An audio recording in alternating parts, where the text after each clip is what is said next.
My beloved Madridistas, welcome back to Madrid. Welcome back to the channel. Welcome back to Madrid on a beautiful, beautiful sunny day. And welcome back to the channel. I want to, first of all, thank you guys for subscribing and liking and commenting. I mean, this channel is growing at such an incredible speed. It's just the most amazing thing to watch. And we're in all corners of the world. I mean, we really are a family and a community, and it's just so cool. So I want to thank all of you from the bottom of my heart.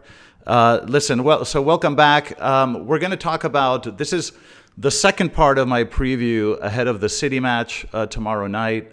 If you haven't seen the first video I put out, please watch it. It kind of goes over everything that happened last year, especially in that second leg in Manchester.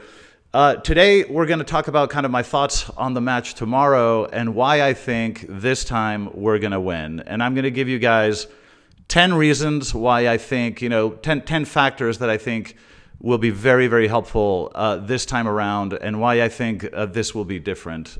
So listen, I've explained in another video the difficulty that we have with City is that they have the sort of physicality of English Premier League sides, but they're also very, very good on the ball. Now, historically, because we are technically more skillful, we've tended to do very, very well against English clubs. But, the difficulty with City is that they also have very, very good technique, and they're very good on the ball. So, but I'm gonna give you guys 10 reasons why I think it's going to be different this time, and I'm very excited and looking forward to this match. So thanks for coming back to the channel.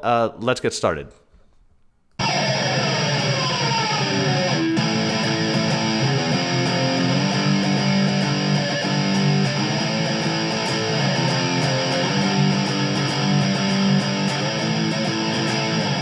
All right, Madridistas, welcome back. Okay, so let's get started with some of the things I think are going to be very helpful this time around relative to last year. Okay, number one, and this is why I really want you guys to watch that first video I put out. Number one, mentality. Okay, now, if you watch my first video, I kind of go over all of the mistakes we made last year, and I explain how every aspect, everything that was wrong with that match was really down to mentality. I can tell you, I do not see us making that mistake again. Okay, I think Ancelotti and the players learned the lesson. The match against Leipzig this year, which was kind of experimentally defensive, I think Ancelotti learned the lesson there as well. We are not a team that speculates with scorelines. We're not a team that, tries to sort of play the clock. We are a team that attacks, and we attack aggressively. And when we do, we win. And I think in terms of mentality, it certainly can never be worse than last year. And I think in that respect, I think you're going to see a very, very, very different type of performance. That's the first thing I would mention. And again, watch my previous video because I go over that in a lot of detail. Okay, number two, this has to be said. We've had 9 days of rest, and that is a massive advantage. I mean, La Liga is pretty much in the bag. We were out of the Copa del Rey. Having 9 full days to rest and focus on one game, I think is a very, very big advantage. I mean, City, the last weekend we played, they had to play Arsenal. Then they had to play Aston Villa midweek. And then 2 days ago, they played Crystal Palace, only to have to, get on a plane 24 hours later. So I think from a physical standpoint, I mean, we have to admit, we do have a significant advantage. And I think that's worth pointing out. Okay, number three, I would say, if you look at the form of their, two of their key players, Haaland and De Bruyne. Now, I don't want to jinx anything because you know how these things are. The second you say a player's out of form, he scores a hat trick. So I don't want to jinx anything. But if you look at De Bruyne and Haaland, their form, hasn't really been great in the last few matches. I mean, I think they've Haaland and De Bruyne have had 2 goals and 1 assist in the last 6 matches, which for them is a very, very poor performance. Now, Foden has been playing incredibly well, and he's been picking up all of the offensive slack. That's worth mentioning as well. But I do think, we have to acknowledge, without wanting to jinx anything, we have to acknowledge that Haaland and De Bruyne have been a little bit off in the last few games. Okay, number 4. Jude Bellingham versus Luka Modric last year. Now, this is a massive, massive difference. I mean, we've all seen what Jude brings to the table. This is a very, I use the term differential player because he is transformative. And I think that the level of physicality that he brings, the amount of space that this guy occupies, the amount of ground that he covers on the pitch, his threat offensively and his work contribution defensively are absolutely exceptional. And, last year, we had a Luka Modric who I think from a physical standpoint was a bit out of his depth. And it was very, very noticeable. So I think, changing Modric for Jude, I think is going to make a massive difference in all aspects of the game. And that is something new this year that was not the case last year. Okay, number 5, Kyle Walker. Now, Kyle Walker, has been effective against Vini, in the last couple of years. I mean, he's a very, very quick player. I think he's, one of the best, if not the best, right backs in the world. It was really wonderful to see the clash between those two. It was amazing. But the truth is, he did do a pretty effective job against Vini, primarily because of his speed. And the fact that Walker's not available, or even if he comes back, may not be 100%, I think that's a very, very big deal. If you remember, a couple of years ago in the match in the Bernabeu, that amazing comeback, Man City was dominating and winning, and things really started to change after Kyle Walker was substituted with that injury. So, I don't think it was a coincidence. I think it was a contributing factor. So I think Kyle Walker's absence, or if he does miraculously come back and is not 100%, I think that's a very important factor as well. Okay, number 6, Rudiger. Now, I can't tell you enough about how important this player has been the last few matches. I mean, Rudiger this year has shown us that he is one of the most powerful, pure defenders in the game. He's been absolutely outstanding. And if you look at what happened, he's proven in the last few matches he's amazing.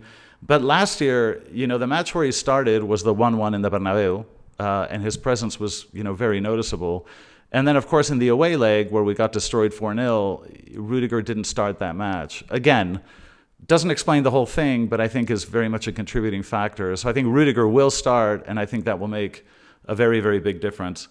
Okay, number 7, I'm going to say the general form of the team. I mean, City is a fabulous side, but I mean, they don't quite look as threatening as they did 1 or 2 years ago. I mean, if you look at their performance against the top 5 teams in the Premier League, it's actually been quite poor. I mean, they drew twice against Liverpool.